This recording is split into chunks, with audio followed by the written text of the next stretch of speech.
All right, well, I am going to have us start off here in fonts.adobe.com. So go ahead and go here. We're going to download this font here, Goodland variable. So go ahead and hit that black button if you haven't already. And once you've done, move over here to Illustrator. So we're going to start a new file here. And what we're going to do is we're going to call this one our Panther long shadow. And we're going to make this, first off, make sure you drop this down to pixels.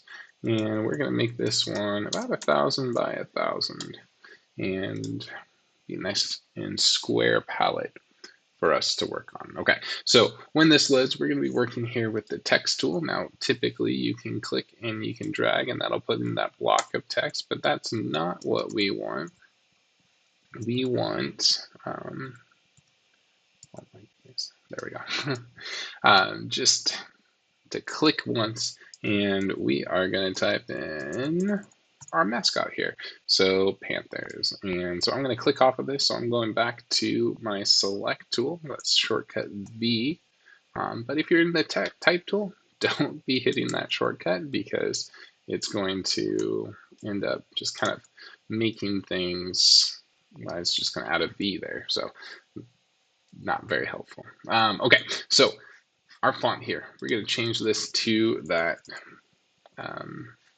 font that we just downloaded here, and I'm going to choose this one right here, compressed ultra bold, and I think that's very cool looking. So over here, let's do a couple things. First off, let's center this with this little button here, and then let's center it this way, and so we can kind of see what might be going on with nice amounts of white space on the edges. Okay, so with my text, I am liking the way this looks.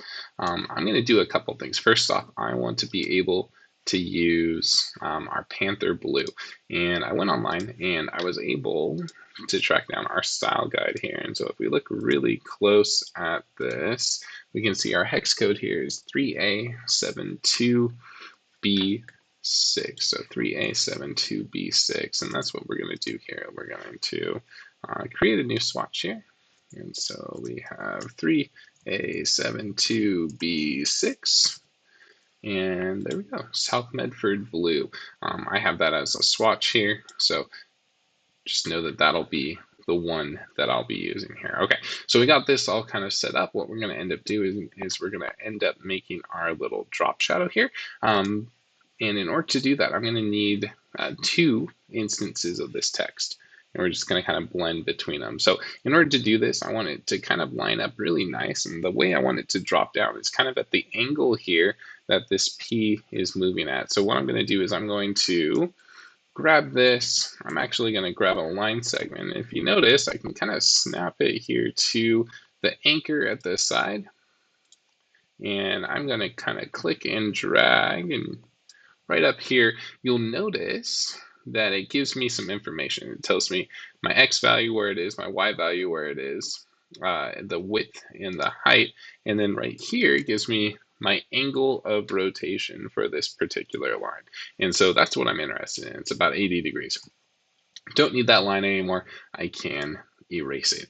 Okay, so I'm going to select this text right here, and if I right click on it, right down here, there's this thing that says transform.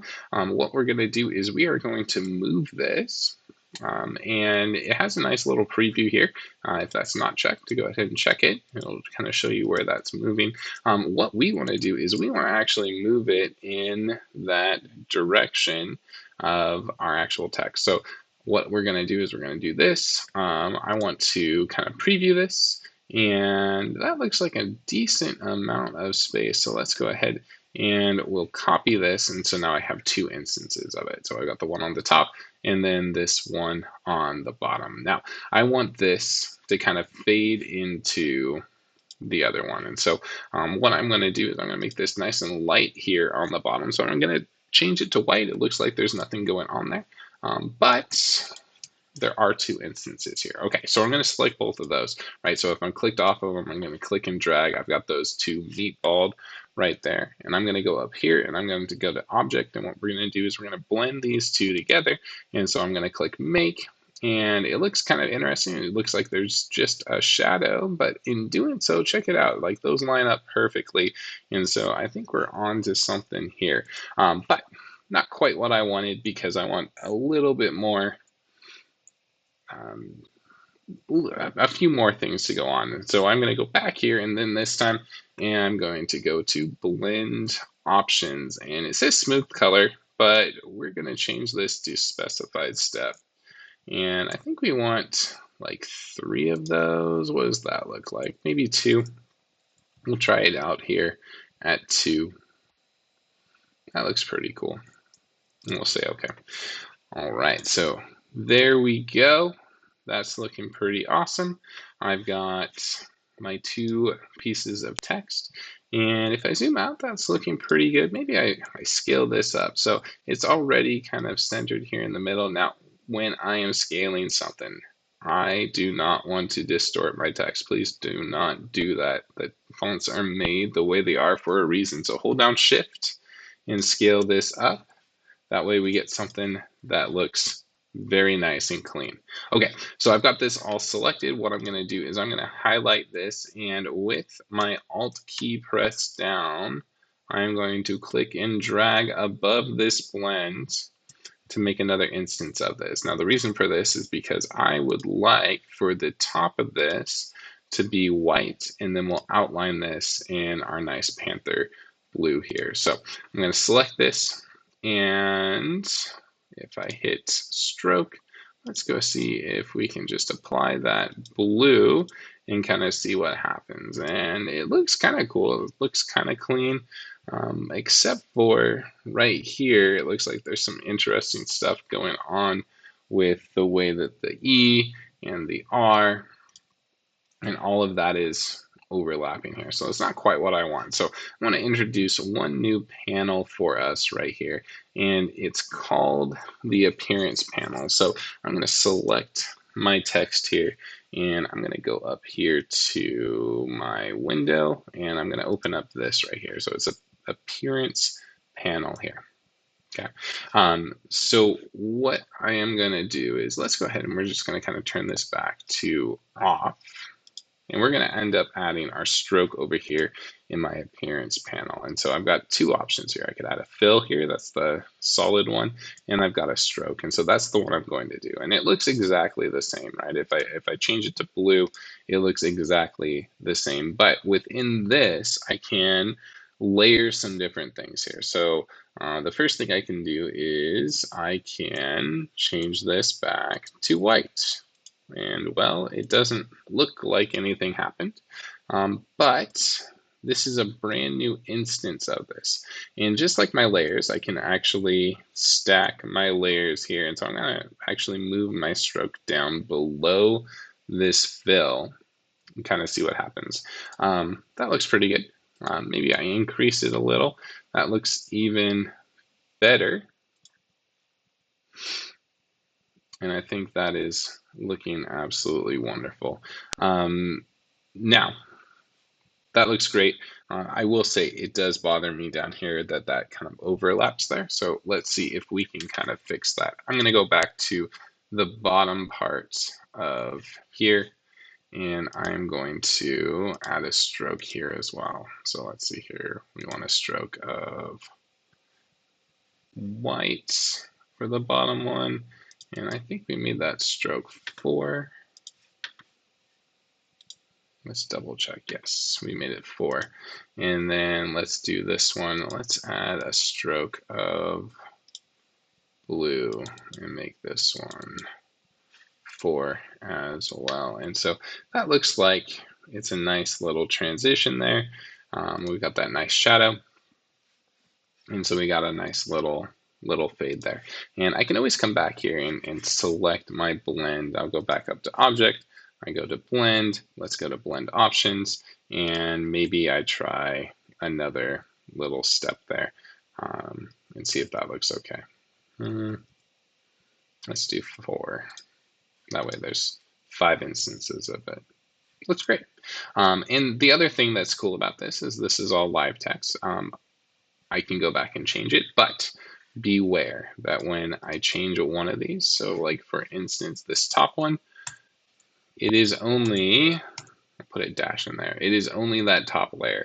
And so if I want to change things, so like for instance, like Panthers, I have to go back and then I have to change this one as well.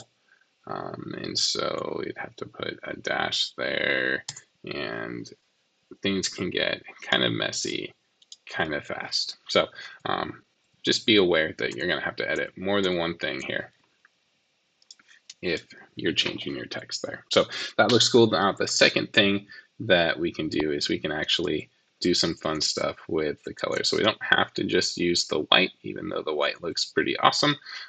We could also kind of make it our own here. So maybe we make it, I don't know, yellow on top. I've been kind of vibing with these colors lately. Maybe we go teal, and maybe we use this as a nice little preview of maybe what is to come. I'll do this, and then down here, let's do purple. Oh, I grabbed the wrong one. There we go. That looks pretty good.